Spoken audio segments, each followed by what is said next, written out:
All right. Greetings, everyone. My name is Adira Eshetalmiel of Ujuzi Curriculum Consultants, and I am really excited today to be chatting with a wonderful, world-renowned educator, one who I can also call a sister friend, Dr. Alecia Blackwood. Good evening, or yes, it is evening now in our time zone, so I can say good evening, Dr. Blackwood. How are you? I am doing well. Good evening. I hope you're hearing me clearly. Yes. Okay. So Yeah. for those of you who are not familiar with Dr. Alecia Blackwood, she is again an educator who has been impacting students and educators all over the US, all over the world, really, the continent, the islands. And so I've been wanting to interview her for quite some time now. And so I'm so excited that we have this opportunity. So Dr. Blackwood, how are you doing? First of all, let's do the check-in. How is the summer going so far? We're supposed to connect at I'm doing Liberated Minds, and I'm sure you had an awesome time there. What's how are things with you? the summer was great. I had the opportunity, lots of traveling this summer, Mm-hmm. speaking internationally from South Africa to Canada to in Atlanta, where I missed you at the conference in Mm-hmm. California. So I was doing a lot of traveling and just connecting with colleagues and um, all my academic friends and just preparing for the next school year and staying connected and growing and learning so that we can continue to support the diverse needs of our learners that are coming into our learning spaces. All right. Awesome. So, for those of you who are not aware, so Dr. Alecia Blackwood is the author of, and I'm going to share screen right now, of a wonderful book, Ubuntu Pedagogy. All right. And so, this is one of the reasons why I really wanted to talk with her and hear more about this awesome, book that she has authored and is now getting out there in the hands of educators who are really concerned about and who would just want to be at their best in the classroom. So, Dr. Blackwood, let's get into it. So, what is Ubuntu pedagogy? Tell us what that's all about. So before I tell you the defined Ubuntu pedagogy, I'm going to tell you about what brought me to this work. Mm. So I was teaching in public school. I was a public school teacher in the US. And um, one semester when I was teaching, a professor who studied and researched in South Africa was observing me teaching. So, and he left a note on my desk. He did not speak to me the entire day. He left on a note on my desk. You teach in the spirit of Ubuntu. And at Wow. that moment, I said, Ubuntu. I had absolutely no idea what Ubuntu was. And so that's where started my journey. My classroom was a model classroom where culture was infused. And this is public school, Mm. Florida public school. And I infused culture in what I do. I was known as a culturally responsive educator, that culture was a part of how I operate in my class. Mm. And and so when I through my research and diving deeper to understand Ubuntu, which is from the Bantu languages of Southern Africa, I had the Mm. opportunity to research, studied, and lived in Southern Africa, Namibia, and Botswana, the Wow. land of Ubuntu, trying to Mm. understand the deeper understanding of what did he see in my classroom for him to say, you teach in the spirit of Ubuntu? What were the Mm. pedagogical moves that I was making in the classroom?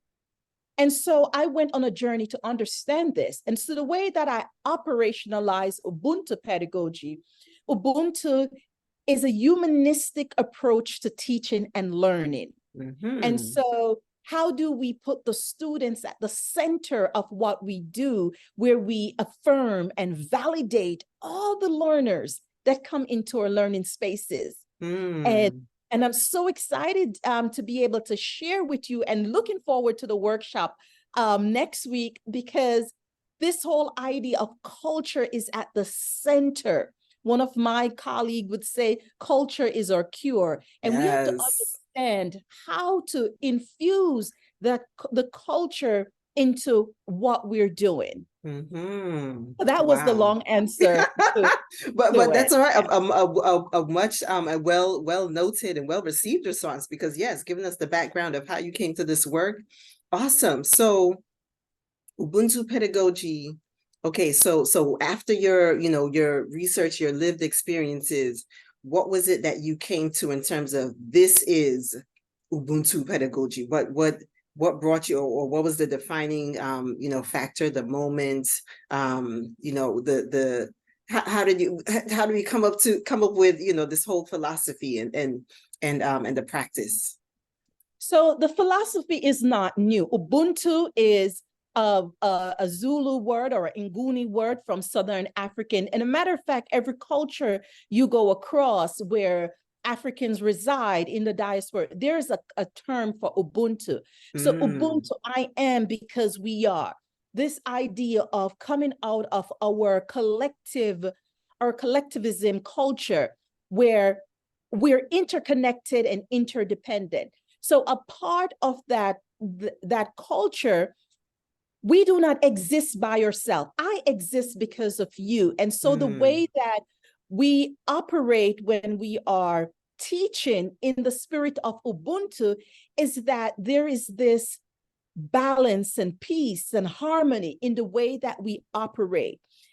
It is important as educators that we are putting the students at the center that what we're doing, and we are intentional about connecting them to the culture. So when I say Ubuntu pedagogy, it is not a philosophy. I would refer to it more as our theory. It's a conceptual framework of how you approach teaching and learning. So you are approaching teaching and learning from a humanistic standpoint where care is weaved into all that we do in connecting the learners to all that we have to teach them about the content. And that's where the cultural piece come in. Because when we talk about ourselves as culturally responsive educators, this is our ability to recognize the students and their cultural displays that they're coming to us with in our classroom, their context of understanding how culture activates the brain to focus and learn. So when students are connecting with the culture, and let me kind of just break down the importance of understanding the culture. One of the scholars refer to it as mirrors, windows, and sliding doors. So we have, okay, so it's mirror. Let me say it again. Mirrors, windows, and sliding doors. Okay.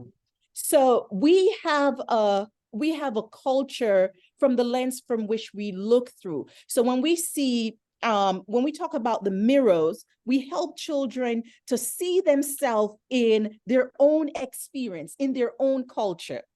So that's one aspect of it. Then we have the windows. We help children to learn about other people, places, and experience. And that's why I love about the work that you do, because you bring both the lens of the mirrors, the windows, so that we are connected.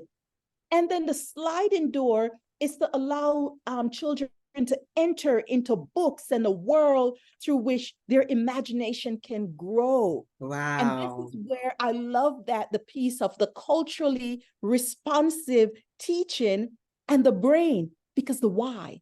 Why are we doing this? Why do we need to learn about culture?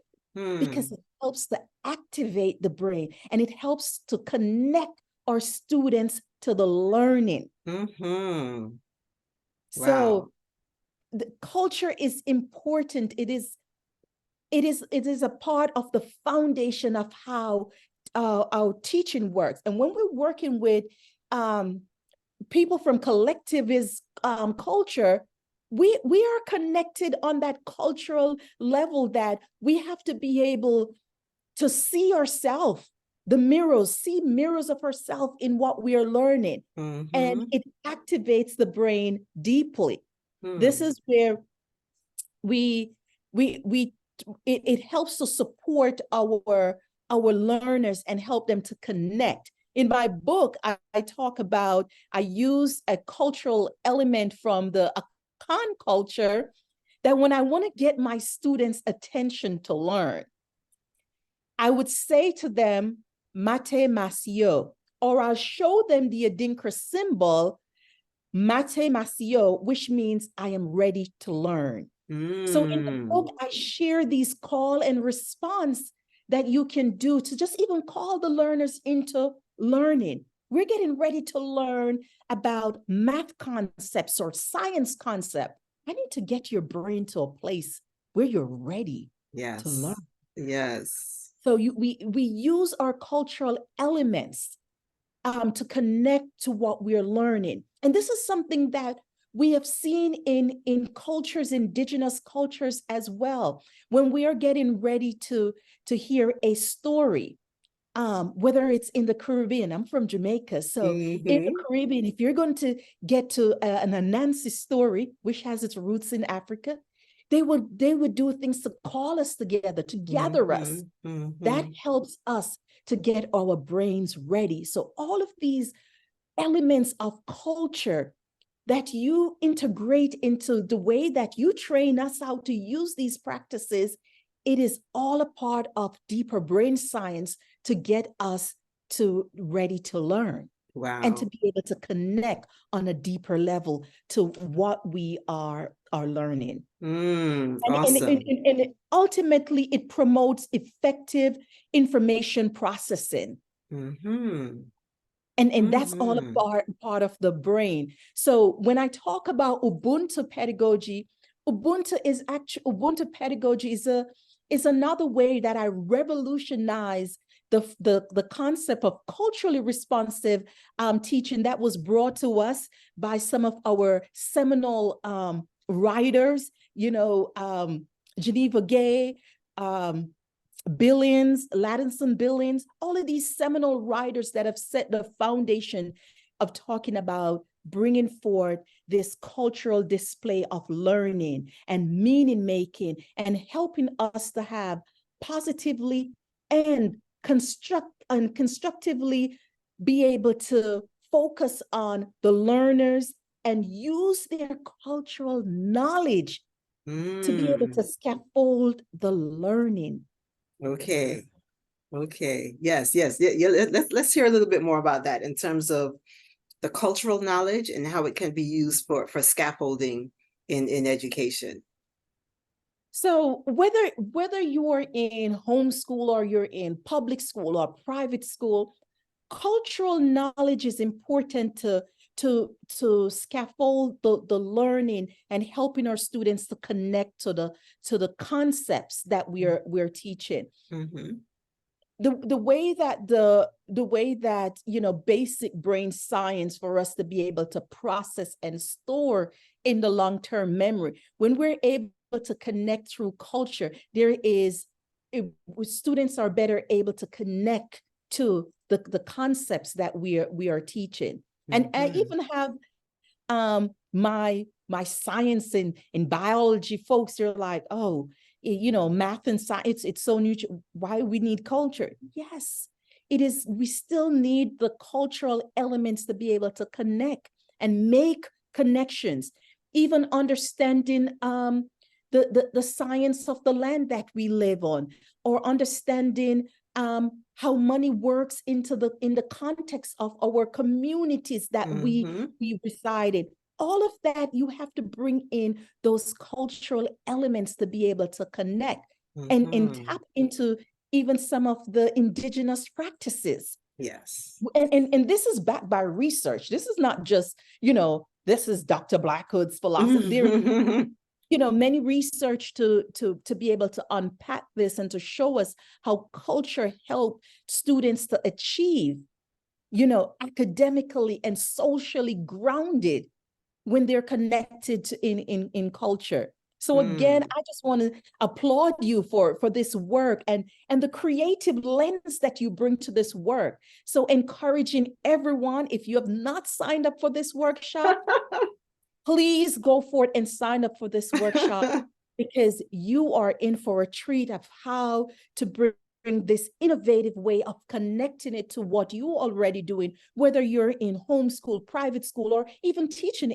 in public schools. All right. Thank you so much for that plug, Dr. Blackwood. And so this next question, I mean, it's really obvious your passion. I mean, I'm getting goosebumps just listening to you, but I have to ask because it's one thing to study a topic, to research it, and to, you know, put it into practice in your own classroom. But then it's another thing to write a book about it. That's a whole nother process. So what inspired you to then put all of this in writing, put it in a book, and now, you know, provide it for the world to get a hold of? Tell us a little bit about that. Okay, so I'm going to try to simplify this. So the journey. I first started out as a homeschooling mom. Then I went into public school to teach, and I almost quit my first year teaching. And understanding culture, understanding cultural responsive teaching, it was who changed the trajectory of my teaching. So 70 years later, a professor could come into my classroom and said, "You teach in the spirit of Ubuntu." And so I wanted to understand that on a level where I actually went to grad school and I did a whole doctorate on Ubuntu. Wow. And so once I studied this and I studied what I was doing in my classroom. And so I said earlier that my classroom was a model classroom. So I had professors and deans and teachers and the district was having people to come and observe me teach because my students were outperforming. And that was back in the days, not so far long ago, late 2000. My students were outperforming academically and socially in the way that they even perform in state exams. And so the numbers of what they were seeing, that I was able to work in public schools and my students were reading, and I was working in communities where, you know, it was like deep levels of poverty. And so to see these Black and brown children, I was teaching predominantly Black and Latinx children, and to see that the way that they were performing, they were outperforming, you know, the state and the district in the scores that they were getting on these standardized tests. So I decided, one of my jegnas, is another term for mentor, he said to me, "You need to write a book to tell your story." So the book really captures, you know, my journey, my teaching journey, and I share the practices that I utilize, the cultural responsive practices that I utilize in my classroom. I give practical examples, and I also even share some of the things that I did in my classroom on this deeper level of culture to connect with my students. Because sharing this work, the book is not just for classroom teachers, it's also for parents. If you're a parent, you are or a grandparent, so it really brings forth that comprehensive view of my experience as a teacher, unpacking Ubuntu and showing the best practices that you can use. So with much support from my cheerleaders and my friends, I was able to, you know, finish writing, and this book was published in South Africa in 2022. And so I'm here to just share that part of the journey with everyone as it relates to culture and being a culturally responsive educator, or what I refer to as an Ubuntu responsive educator. Mm-hmm. Wow. Wow. Wow. Wow. And I'm so glad that you touched on the fact that you are teaching Black and Brown, so African American, Latino students. So it's not just Mhm. about, African American. This could be applicable to Oh any yeah. cultural setting. So I love that you mentioned that. So And I one use it mhm, go and ahead. even I'm a professor and I teach at a PWI, and I utilize the Ubuntu framework as my teaching philosophy of how I Hmm. approach teaching and learning, even in higher education. All So right. it's a powerful tool to be able to utilize that framework. Yes, all right, at all levels. So yes, K-12, higher education, excellent. Yeah. So in referring specifically to the book, I was able to get my copy, and yes, I'm delving into it bit by bit so I can absorb all of it. So Mhm. on page 41 of the book, and I'm gonna share this direct quote: creating a safe learning space is paramount to learning. If students don't feel valued and respected, they are less likely to learn. So in terms of valuing the value and respect that we want our learners to achieve, can you speak a little bit about that in terms of culture? Because it's so, like, one example that comes to mind in terms of, Black English or Ebonics and all the different spaces and places where all of our learners may come from. How does Ubuntu pedagogy and cultural knowledge and being an Ubuntu responsive educator help educators to create that safe space? So as I said, culture guides how we process information. Mhm. um, be able to have a positive relationship and keep our students feeling connected, validated, and affirmed, then our students are ready to learn. It's helped them to drive their attention towards learning. And so Mhm. when we even look at culture and culturally responsive and the brain, the brain seeks to minimize, any social threats, or and so that it's able to maximize opportunities to connect with others in their community. So Mhm. when we're in a from a collectivism culture, when we feel a sense of connection and belonging, and we get to understand ourselves and others in it, we are ready for learning. So Mhm. culture plays a paramount a role in how we see ourselves as learners. And it is our Mhm. job for as educators to be culturally responsive so that we can use those funds of knowledge from our students' culture to be able to connect them to their learning. All right. Yes, yes, yes. Those funds of knowledge, because we definitely know that our students come with a wealth of knowledge, and so it's for us to tap into that and help them to expand it. And as you said, as they're connecting with the other learners in the classroom, as well as the information being shared. Wow. So Dr. Blackwood, as we get ready to wind down, any words of inspiration, any encouragement for all of our educators who are some of them are already back in the school in learning mode. Some of our homeschooling parents, they homeschool year round. What are some things that just some words of advice, encouragement that you can share with all of our fellow educators and all of the learning spaces out there?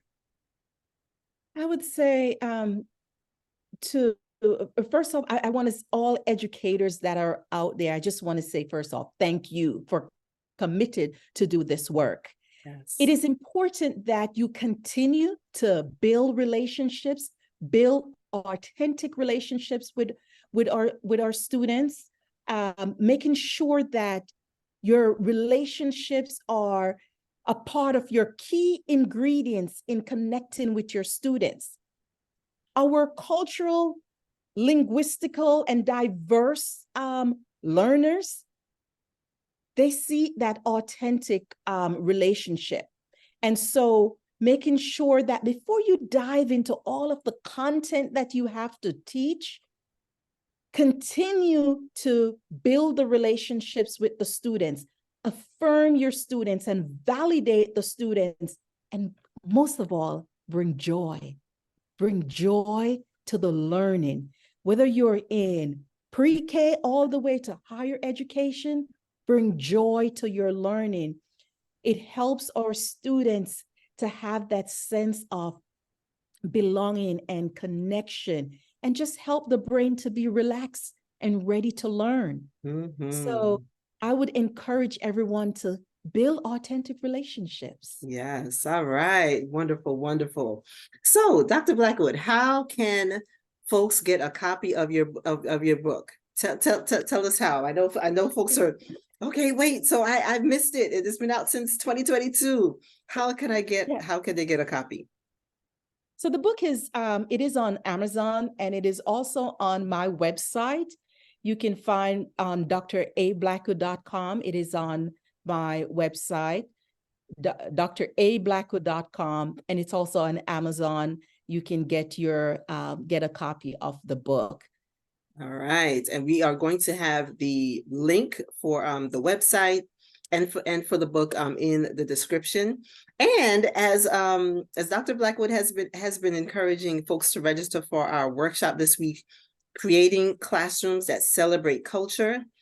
We are so appreciative that she has donated a copy of her book, which is going to be a prize. So if you really want to get this book, you haven't had it yet, register for the workshop and you will have a chance to win your very own copy of Ubuntu Pedagogy. And we'll also have the registration link for the workshop in our bio and description as well.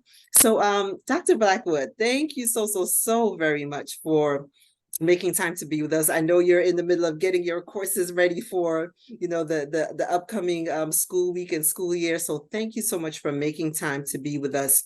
We really celebrate your work and the example that you give to all of us as educators, homeschooling parents, classroom educators, professors, in terms of how to, again, put the student at the center, affirm their culture, acknowledge all the richness of their culture, whichever culture it is, so that they can feel that joy and feel that sense of belonging in the classroom. So we look forward to more great things from you. Thank you again so much for all you do to just make education the joy that it really should be for all of us who are walking on this path. Thank you so very much. Thank you for having me. All right, Dr. Blackwood. Take care now. Thank you. And greetings to everyone. Thank you so much for watching. Share this video. Again, get Dr. Blackwood's book, register for our workshop. And again, have a wonderful upcoming school year. Take care, everyone.